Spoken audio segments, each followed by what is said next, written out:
Hi നമസ്കാരം. എല്ലാവർക്കും മറ്റൊരു പ്രീ മാർക്കറ്റ് റിപ്പോർട്ടിലേക്ക് സ്വാഗതം. അപ്പോൾ ഒന്ന് നമ്മുടെ മാർക്കറ്റ് വളരെ സൈഡ് വേസ് ആയിട്ടുള്ളൊരു മൂവ്മെൻറ്റിലാണ്, വളരെ സ്ലോ ഗെയിനിങ് ആയിട്ടുള്ള ഒരു സംഭവം.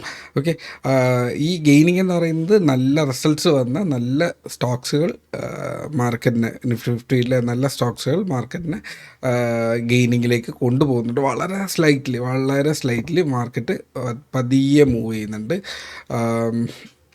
സോ ക്രൂഡ് ഓയിലിൽ ചെറിയൊരു സ്പൈക്ക് വന്നിരുന്നു. അപ്പോൾ നമുക്ക് അതിനുള്ളിലേക്ക് കടക്കാം. പ്രത്യേകിച്ച് വലിയൊരു സംഭവങ്ങളില്ല. നല്ല ഡേറ്റ എക്സ്പെക്റ്റ് ചെയ്തിരുന്നു, ഓട്ടോ സെയിൽസ് ഡേറ്റ. ഇന്ന് സെയിൽസ് ഡേറ്റ വരുന്നുണ്ട്. എക്സ്പെക്റ്റ് ചെയ്യാൻ ഗുഡ് വൺ. ഓക്കെ, അപ്പോൾ അടുത്ത് ഒരു ഫെസ്റ്റിവൽ സീസൺ കഴിയുമ്പോൾ അതിനകത്ത് ഏറ്റവും കൂടുതൽ സപ്പോർട്ട് വരിക എന്ന് പറയുന്നത് FMCG സെക്ടേഴ്സ്. ബിക്കോസ് നമ്മൾ സാധനങ്ങൾ ഏറ്റവും കൂടുതൽ മേടിക്കും കുക്ക് ചെയ്യാൻ വേണ്ടിയിട്ട്. അങ്ങനെ ഒരുപാട് സാധനങ്ങൾ നമ്മൾ പർച്ചേസ് ചെയ്യുന്ന സമയം എന്ന് പറയുന്നത് അതാണ്. അപ്പോൾ അവിടെ FMCG സെക്ടേഴ്സിനുണ്ടായിരുന്നു. പിന്നെ വണ്ടി മേടിക്കാൻ ഏറ്റവും കൂടുതൽ ആൾക്കാർ വെയിറ്റ് ചെയ്യുന്ന ഈ ഒരു സമയത്താണ്. അപ്ലയൻസസ് മേടിക്കാനുള്ള സമയം ഇതാണ്. AC അല്ല കേട്ടോ, ബാക്കിയുള്ള അപ്ലയൻസസ് ആണ് പറയുന്നത്. AC നമ്മുടെ ചൂട് ഉള്ള സീസൺ തന്നെ വരണം എന്നുള്ളതാണ്. ഓക്കെ, അപ്പോൾ അതിൽ ഏറ്റവും കൂടുതൽ പറഞ്ഞിരുന്ന, അതായത് നമ്മുടെ ഗ്രൂപ്പിനകത്ത് മുഹൂർത്ത് ട്രേഡിങ്ങിനെ കുറിച്ച് പറയുമ്പോൾ ഞാൻ ഏറ്റവും കൂടുതൽ പറഞ്ഞിരുന്ന മുഹൂർത്ത് ട്രേഡിങ്ങിൻ്റെ സ്റ്റോക്കിൻ്റെ ലിസ്റ്റ് തന്നപ്പോൾ തന്നെ അതിനകത്തുണ്ടായിരിക്കാൻ സാധ്യതയുള്ളൊരു സ്റ്റോക്ക് ഞാൻ അതിനും ഒരു 2 ആഴ്ചയ്ക്ക് മുന്നേ, ഓൾമോസ്റ്റ് 1 മാസമായിട്ട് പറയുന്നുണ്ട്. ആ സ്റ്റോക്കിൻ്റെ പേര് ടൈറ്റൻ എന്നുള്ളതാണ്. അത്യാവശ്യം നല്ല റിസൾട്ട് തന്നു. കാരണം ടൈറ്റൻ അങ്ങനെയാണ്. അതിനൊരു ഒരു സ്റ്റോക്കിൻ്റെ സൈക്കിളുണ്ട്. ടൈറ്റൻ്റെ സൈക്കിൾ എന്ന് പറയുന്നത് ദീപാവലി സീസണാണ്. സോ ഇത് മുന്നിൽ കണ്ടുകൊണ്ടാണ് അവിടെ പറഞ്ഞിരുന്നത്. അത്യാവശ്യം എൻ്റെ കയ്യിൽ പക്ഷേ കുറച്ച് സ്റ്റോക്കേ ഉണ്ടായിരുന്നുള്ളൂ.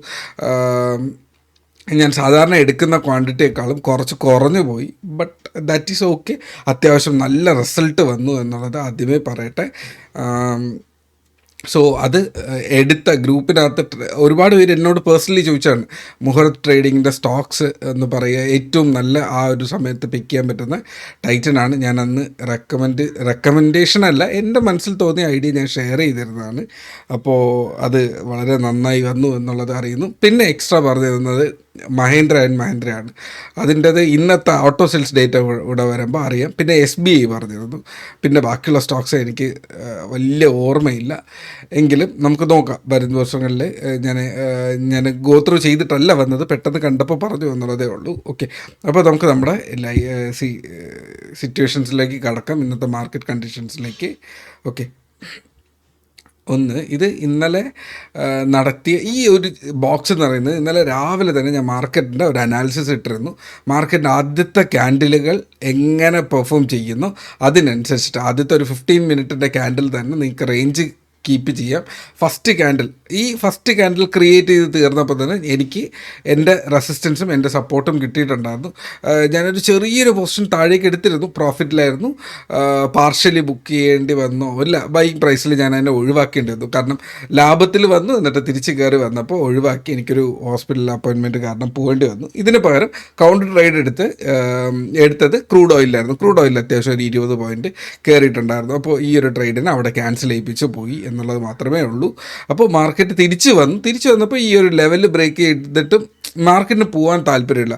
സോ മാർക്കറ്റ് എപ്പോഴൊക്കെ പോകുന്നുണ്ടോ അപ്പോഴൊക്കെ താഴേക്ക് പുഷിങ് വരുന്നുണ്ട്. സോ മാർക്കറ്റിൽ എനിക്ക് തിരിച്ചു വന്ന് നോക്കുമ്പോൾ വലിയ കാര്യമായിട്ടുള്ളൊരു മൊമെൻറ്റം ഫീൽ ചെയ്യുന്നില്ല. മാർക്കറ്റ് അപ്പർ ബാൻഡിനെ ഒരു സ്വിങ് ഏരിയ ആയിട്ട് എടുത്തുകൊണ്ടാണ് മാർക്കറ്റിൽ ട്രേഡ് ചെയ്യുന്നത്. ലോവർ ബാൻഡിനെ ഞാൻ തൽക്കാലം ക്യാൻസൽ ചെയ്യാണ്. മാർക്കറ്റ് എന്തെങ്കിലും താഴെ വരുമ്പോൾ ഇതിനെ നമുക്ക് കൺസിഡർ ചെയ്യാം. ഓക്കെ, ബിക്കോസ് ഇതൊരു വലിയൊരു പ്രോസസ്സാണ്. നിങ്ങൾ മാർക്കറ്റിൽ ഫ്രണ്ടിലേക്ക് പോകുമ്പോൾ ഈ ലൈൻസ് നമ്മൾ വീണ്ടും പറഞ്ഞുകൊണ്ടേയിരിക്കും. താഴേക്ക് വരുമ്പോൾ താഴത്തെ ലൈൻ നമുക്ക് എടുക്കാം. ഇപ്പോൾ മേളിലോട്ട് പോകുന്നു, ഈ ഒരു ലൈനിനെ ഞാൻ കൺസിഡർ ചെയ്യണം. ഓക്കെ, ആ ലൈനിനെ ഞാനൊന്ന് ജസ്റ്റ് ഒന്ന് എക്സ്റ്റെൻഡ് ചെയ്ത് വരച്ചാണ്. ഇത് കാണുന്നുണ്ടോ? മാർക്കറ്റ് ഇതിൽ നിന്ന് ഒരു 50 പോയിൻ്റ് അങ്ങോട്ടോ ഇതിൽ നിന്ന് താഴേക്ക് ഒരു 50 പോയിൻറ്റ് അല്ലെങ്കിൽ ഒരു 30 പോയിൻ്റ് അങ്ങോട്ടോ മൂവ് ചെയ്യുന്നുണ്ട്. തൊട്ടടുത്തുള്ള ടാർഗറ്റ് അവസാനം പോയി ഹിറ്റ് ചെയ്തിട്ടുണ്ട്. ഏതാണ്ട് 1:30-2 മണിയായപ്പോഴേക്കും മാർക്കറ്റ് പോയി അവസാനം ഹിറ്റ് ചെയ്തിട്ട് വീണ്ടും അതേ 75-720. ഇന്നലെ രാവിലെ ലൈവ് കണ്ട ഒരു വ്യക്തിക്ക്, അതായത് ഇന്നലെ രാവിലെ നമ്മുടെ അനാലിസിസ് കണ്ട ഒരു വ്യക്തിക്ക്, പ്രീ മാർക്കറ്റ് റിപ്പോർട്ട് കണ്ട ഒരു വ്യക്തിക്ക് ഇതിനകത്ത് ഞാൻ കൃത്യമായിട്ട് പറഞ്ഞിട്ടുണ്ട് 80 പോയിൻറ്റിൻ്റെ മൾട്ടിപ്പിൾ ഈ സ്റ്റോക്ക് ഈ ഇൻഡെക്സ് ഇപ്പോൾ വളരെ ഷോർട്ടായിട്ടുള്ള മൊമെൻറ്റമാണ് കാണിച്ചുകൊണ്ടിരിക്കുന്നത്. കൃത്യമായിട്ടും അടുത്ത റെസിസ്റ്റൻസ് ഇല്ലെങ്കിൽ ഏറ്റവും ഇമ്പോർട്ടൻ്റ് ആയിട്ടുള്ള ഈ സ്റ്റോക്കിൻ്റെ റെസിസ്റ്റൻസ്, ഇൻഡെക്സിൻ്റെ റെസിസ്റ്റൻസ് തന്നെ 75-800. ഇതിന് മേളിലാണ് കയറുന്നതെങ്കിൽ ഏറ്റവും നല്ല സപ്പോർട്ട് 75-800 തന്നെയാണ് അല്ലേ. അപ്പോൾ മാർക്കറ്റ് ഇന്ന് താഴെ പോയി ഇതിൻ്റെ താഴെ ഹിറ്റ് ചെയ്ത് തിരിച്ച് വീണ്ടും 80 പോയിൻറ്റ് താഴെ വന്നു. തിരിച്ച് വീണ്ടും ഇത് താഴോട്ട് പോയിട്ടുണ്ട്. 720 നിന്ന് ഏതാണ്ട് ഇത് 740 വരെ പോയതാണ് അല്ലേ.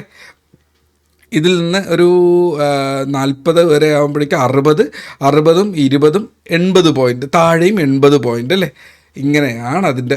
ഇവിടെ മാത്രം അടുത്തൊരു 600 എന്നുള്ളൊരു ലെവലാണ് വരിക. സോ കൃത്യമായിട്ട് ലെവൽസ് റെസ്പെക്റ്റ് ചെയ്തു. പക്ഷേ ഇതിനകത്ത് നിന്ന് ഒരാൾക്ക് ഗെയിൻ എടുക്കാൻ പറ്റുമെന്ന് കഴിഞ്ഞാൽ പാടാണ്. എല്ലാ ദിവസവും ലാഭം എടുക്കുക എന്ന് പറയുന്നത് അത് ഫേക്കാണ്.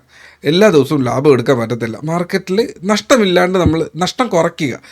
നല്ല മാർക്കറ്റിനകത്ത് നല്ല ഫ്ലോയിൽ മൂവ് ചെയ്യുന്ന, അതായത് 880 അടുത്ത് 960 പോകാൻ ശ്രമിക്കുന്ന ഒരു ദിവസം വരും. ഈ ഒരു ക്യാൻഡിലുകൾ ഇങ്ങനെ വന്ന് കയറി പോകുമ്പോൾ അവിടെയാണ് നമ്മൾ നല്ലൊരു ട്രേഡ് എടുത്ത് ലാഭം എടുക്കുക. അല്ലാണ്ട് മാർക്കറ്റ് സൈഡ് വേസിനകത്ത് നല്ല ട്രേഡ് കിട്ടിയില്ല, എല്ലാ ദിവസവും പ്രോഫിറ്റിൽ ഇല്ലാത്ത ഒരു വ്യക്തി എന്ന് വിചാരിച്ചു കഴിഞ്ഞാൽ അങ്ങനത്തെ ഒരു വ്യക്തിക്ക് ഒരു നല്ലൊരു ട്രേഡർ അല്ല എന്ന് കൺസിഡർ ചെയ്ത് കഴിഞ്ഞാൽ ആ കൺസിഡർ ചെയ്യുന്ന ആൾ ഒരു ബിഗിനറാണ് എന്നുള്ളതാണ്. ബിക്കോസ് എല്ലാ ദിവസവും ലാഭം എടുക്കാൻ പറ്റത്തില്ല, എല്ലാ ദിവസവും മാർക്കറ്റ് ഒരു ട്രേഡറിന് അനുകൂലമായിരിക്കത്തില്ല. മാർക്കറ്റിന് 3 ഫേസ് ഉണ്ട്, bullish, bearish, sideways phases ഉണ്ട്. മാർക്കറ്റ് ഇന്നലെ സൈഡ് വേസിൽ നിൽക്കുമ്പോൾ ലാഭം എടുത്തില്ല എന്നുള്ളത് മാത്രമല്ല, ഓപ്ഷൻ ട്രേഡിങ്ങിലാണെങ്കിൽ അവിടെ നമുക്ക് ഏറ്റവും കൂടുതൽ നഷ്ടം വരാനുള്ള സാധ്യത, അതായത് ഓപ്ഷൻ സെല്ലറിന് അനുകൂലമായ മാർക്കറ്റ്, ഓപ്ഷൻ ബയ്യറിന് ഏറ്റവും കൂടുതൽ ആനുകൂല്യം കിട്ടാത്ത മാർക്കറ്റാണ്. സോ ആ ലാഭം ഇല്ലാണ്ടിരിക്കുന്ന പോലും കുഴപ്പമില്ല, നഷ്ടമുണ്ടാക്കാതിരിക്കുക എന്നുള്ളതാണ്. അപ്പോൾ സൈഡ് വേസ് മാർക്കറ്റ് എന്താണെന്ന് മനസ്സിലാക്കി അവിടെ നിൽക്കുക എന്നുള്ളത് തന്നെയാണ് അവിടെ ഇമ്പോർട്ടൻറ്റ്. ഇന്നലെ ആ ഒരു ട്രേഡ് എന്ന് പറയുന്നത് 75-800 മേളിൽ കയറി ഒന്ന് ക്ലോസ് ചെയ്ത് കഴിഞ്ഞാൽ, ഒരു 820 മേളിൽ ക്ലോസ് ചെയ്ത് കഴിഞ്ഞാൽ ഇത് 880 960 പോകും. താഴേക്ക് വന്ന് 680 താഴെ നല്ല സ്ട്രോങ് ആയിട്ട്, അതായത് നമ്മുടെ ഈ ബോക്സിൻ്റെ 660 താഴെ സ്ട്രോങ് ആയിട്ടുള്ളൊരു ക്ലോസിങ് കിട്ടിയിരുന്നെങ്കിൽ ഇത് താഴേക്ക് 600 550 റേഞ്ചിലേക്ക് ഇത് താഴോട്ട് പോകാനുള്ള സാധ്യതയുണ്ടായിരുന്നു, 500 പോകാൻ സാധ്യതയുണ്ടായിരുന്നു. പക്ഷേ നല്ല ബയേഴ്സ് അവിടെ പെട്ടെന്ന് വന്നു മാർക്കറ്റിനെ സൈഡ് വൈസിലേക്ക് ഒതുക്കി മാർക്കറ്റിനെ. സോ ഇപ്പോൾ മാർക്കറ്റ് കുഴപ്പമില്ലാത്തൊരു റേഞ്ച് ഇപ്പോൾ എവിടെ നിൽക്കുന്നു, 25-800 തൊട്ട് താഴെ നിൽക്കുന്നു. സോ ഇനി മാർക്കറ്റിൽ നോക്കാനുള്ളത് 800 മേളിൽ കയറുന്നുണ്ടോ, കയറിയാൽ 880 പോകാനുള്ള സാധ്യതയുണ്ട്. മാർക്കറ്റ് ഇവിടെ തന്നെ നിൽക്കുന്നു, ട്രേഡ് എടുക്കാതിരിക്കുക, സ്വിംഗ് ട്രേഡിങ് പുതിയൊരു പൊസിഷൻ എടുക്കാതിരിക്കുക. നമ്മൾ ഓൾറെഡി എടുത്ത SBI ഒക്കെ ഉണ്ട്, എൻ്റെ കയ്യിലിരിക്കുന്ന ആവറേജ് 815. പലപ്പോഴും നമ്മൾ എടുക്കുന്നതാണ് 760 മുന്നേ എടുത്ത് നമ്മൾ 880 മേളിൽ കൊടുത്തു, 760 മേടിച്ച് നമ്മൾ 880 കൊടുത്തു, പിന്നീട് തിരിച്ച് വീണ്ടും വന്നു. പലയിടങ്ങളിലായിട്ട് SBI നമ്മുടെ സ്ഥിരം സ്റ്റോക്കാണ്. സോ ഇത് നമ്മൾ എടുത്തു വെച്ചിരിക്കുന്നത് 915 എൻ്റെ ഒരു ഓർമ്മ. ഇപ്പോൾ പുതിയതായിട്ട് എടുത്ത് 900 മേളിൽ 880 എൻട്രി, അത് 900 മേളിൽ വന്നപ്പോൾ ഗ്രൂപ്പിനകത്ത് ഷെയർ ചെയ്തിരുന്നു. സോ ഞാൻ ഷെയർ ചെയ്തത് ഞാനും എടുക്കണം എന്നുള്ളത് കാരണം ആ ഐഡിയ ഞാനും അവിടെ എടുത്തിട്ടുണ്ടായിരുന്നു. 950 ഇന്നലെ നല്ലൊരു മൊമെൻറ്റം 1.5% കയറിയിരുന്നു. ഇൻട്രാഡേ ഐഡിയ ഷെയർ ചെയ്തപ്പോൾ ഇത് ഓൾമോസ്റ്റ് 940 സംതിങ് ആയിരുന്നു. അത് ഏതാണ്ട് 960 വരെ ഇന്നലെ പോയിട്ടുണ്ടായിരുന്നു, 1.5% പോയിട്ടുണ്ടായിരുന്നു. ഇൻട്രാഡേ 2 സ്റ്റോക്കാണ് പറഞ്ഞത്, HDFC ബാങ്കും ഇതും. HDFC ബാങ്ക് 984-86 നിൽക്കുമ്പോൾ പറഞ്ഞ് 94-95 വരെ പോയെന്ന് തോന്നുന്നു. ഓക്കെ, അപ്പോൾ ആ 2 സ്റ്റോക്കും അത്യാവശ്യം കുഴപ്പമില്ലാണ്ട് പെർഫോം ചെയ്തു. സോ ഇനി ഒരു സ്വിംഗ് ട്രേഡിംഗ് എന്ന് പറയുന്നത് ഈ 800 മേളിൽ ക്യാൻഡിൽ ഇന്ന് ക്ലോസ് ചെയ്യുകയാണെങ്കിൽ ഞാനത് ഷെയർ ചെയ്തിരിക്കാം. ഓക്കെ, അപ്പോൾ ഇത്രയേ ഉള്ളൂ ഇന്നത്തെ അനാലിസിസ് എന്ന് പറയുന്നത്. ഗ്രൂപ്പിനകത്ത് സപ്പോർട്ട് ചെയ്യുന്നുണ്ട്. എൻ്റെ പേഴ്സണൽ ട്രേഡ്സ് ഞാനിങ്ങനെ ഷെയർ ചെയ്യുന്ന പരിപാടി ഓർഡേഴ്സ് ചെയ്യാറുണ്ട്. ഇപ്പോൾ അധികം ഞാൻ ഓർഡേഴ്സ് ഷെയർ ചെയ്യാറില്ല. എല്ലാവരും ആ ഒരു ട്രേഡിൻ്റെ മൊമെൻറ്റം ക്യാച്ച് ചെയ്യുന്നുണ്ട്. ബിക്കോസ് ഞാൻ ഏത് ഡയറക്ഷനിൽ പോകുന്നു എന്ന് ശ്രദ്ധിക്കുന്നതായിട്ട് ഫീൽ ചെയ്തു. അപ്പോൾ എനിക്ക് ഒരുപാട് പേഴ്സണൽ കമൻറ്റ്സ് വരാറുണ്ട് ആ ഡയറക്ഷനിൽ കയറട്ടെ എന്നുള്ളത്. അപ്പോൾ ഈ മെസ്സേജ് ഇടുന്ന ആളിന് മാർക്കറ്റിനെ മനസ്സിലാകുന്നില്ല എന്നുള്ളൊരു പ്രശ്നമുണ്ട്. അപ്പോൾ അയാൾ മനസ്സിലാക്കട്ടെ എന്നുള്ളത് കൂടാണ് വിചാരിച്ചിട്ട് ഞാൻ മാക്സിമം ഓർഡേഴ്സ് ഞാൻ ഇടുന്നത് കുറച്ചിട്ടുള്ളത്. ഓക്കെ, അപ്പോൾ ഇത്രയേ ഉള്ളൂ. സപ്പോർട്ടുണ്ട് മാർക്കറ്റിൻ്റെ അകത്തുള്ള അനാലിസിസ് ഞാൻ അവിടെ ഡെയിലി ചെയ്യുന്നുണ്ട്. ഞാൻ അതിൻ്റെ ഇന്നും കണ്ടിന്യൂ ചെയ്യാം.